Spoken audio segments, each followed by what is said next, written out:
갑소유 엑스토지에 대한 사용 권한 없이 그 이에 을이 건물을 신축한 후 아직 등기하지 않았다. 토지는 지금 갑소유예요. 갑소유 토지가 있고 여기에 대해서 을이 권한 없이 건물을 신축했답니다. 그러면은 등기하지 않아도 을 소유 건물이 되는 거죠. 즉 이 건물의 소유권은 을에게 있는 거죠. 왜냐하면 이 토지와 건물은 별개의 부동산으로 취급하지 않습니까? 그리고 이 건물은 신축으로 인한 것이죠. 갑이 을에게 매매한 게 아니에요. 매매한 게 아니라는 얘기는 법률행위에 의한 게 아니잖아요. 그렇기 때문에 또 소유권 이전 등기 없이도 을 소유로 되는 겁니다. 법률행위에 있어서만 물권 변동의 효력은 등기 시에 발생하는 거죠. 근데 우리는 법률행위가 아니었던 거죠. 신축을 했잖아요. 그래서 을 소유가 되는 거예요. 이 건물은요. 자, 다음 계속 읽을게요. 병에게 일부를 임대하여 현재 을과 병이 Y 건물 일부분씩 점유하고 있다. 즉 을이 병에게 세를 준 거죠. 그럼 이 건물에 대해서 병이 이게 들어가 있는 겁니다. 자, 1번 질문. 갑은 을을 상대로, 을은 건물 소유자예요. 건물 소유자 상대로 건물 철거를 구할 수 있죠. 왜냐하면 을이 소유자잖아요. 그 건물에 대해서. 그래서 그 건물을 부술 수 있는 권한도 을에게 있는 거죠. 그래서 이건 맞는 겁니다. 2번. 갑은 을을 상대로 Y 건물의 대지 부분의 인도를 구할 수 있다. 맞죠? 건물 철거를 했으면 그 대지도 인도를 해줘야죠. 그 말인 거예요. 즉 토지 소유자 갑은 건물 철거 및 대지 인도 청구권 행사를 통해서 갑 자신의 토지에 대한 방해를 제거할 수 있는 거죠. 그게 1번과 2번 의미입니다. 3번. 갑은 을을 상대로 Y 건물의 퇴거를 구할 수 있다 했는데 이건 틀렸어요. 자, 여기서 을은 누구죠? 건물 소유자입니다. 건물 소유자예요. 건물 소유자 상대로 그 건물에서 퇴거는 물러갈 퇴자죠. 그러면 여기서 나가라는 건데 그 건물에서 나가라 할 수가 없어요. 왜냐하면 그 건물 소유는 을 소유예요.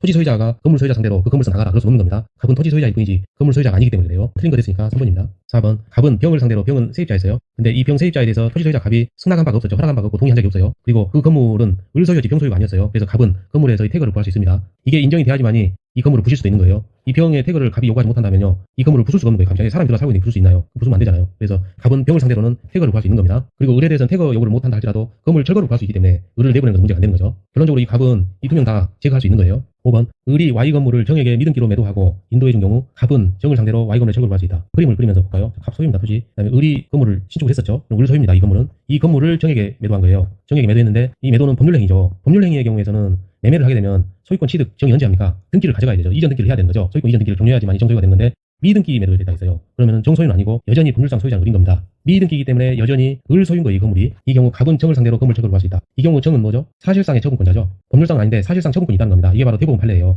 자, 이거 암기합시다. 암기사항입니다. 사실상의 처분권은 정에게 있답니다. 그렇기 때문에 이 토지 소유자 갑은 정에 대해서 정을 상대로 이 건물을 철거하라고 청구할 수 있다는 거예요. 배웁시다. 매도 즉 법률행위니까 등기를 해야지만이 소유권이 넘어가는데, 즉 아직 정 앞으로 등기가 안 됐으니까 여전히 을 소유인데, 그러면은 이 토지 소유자 갑은 을에게 이 건물을 철거하라고 요구해야 되는데 판례는 그렇게 안 보고요. 이 경우 미등기 매도의 경우는요, 이 정을 사실상 처분권자로 봤어요. 사실상 처분권자로 봤기 때문에 이 사실상 처분권자 상대로 토지 소유자가 이 건물 철거라고 철거 청구를 할 수 있다는 겁니다. 이게 판례예요.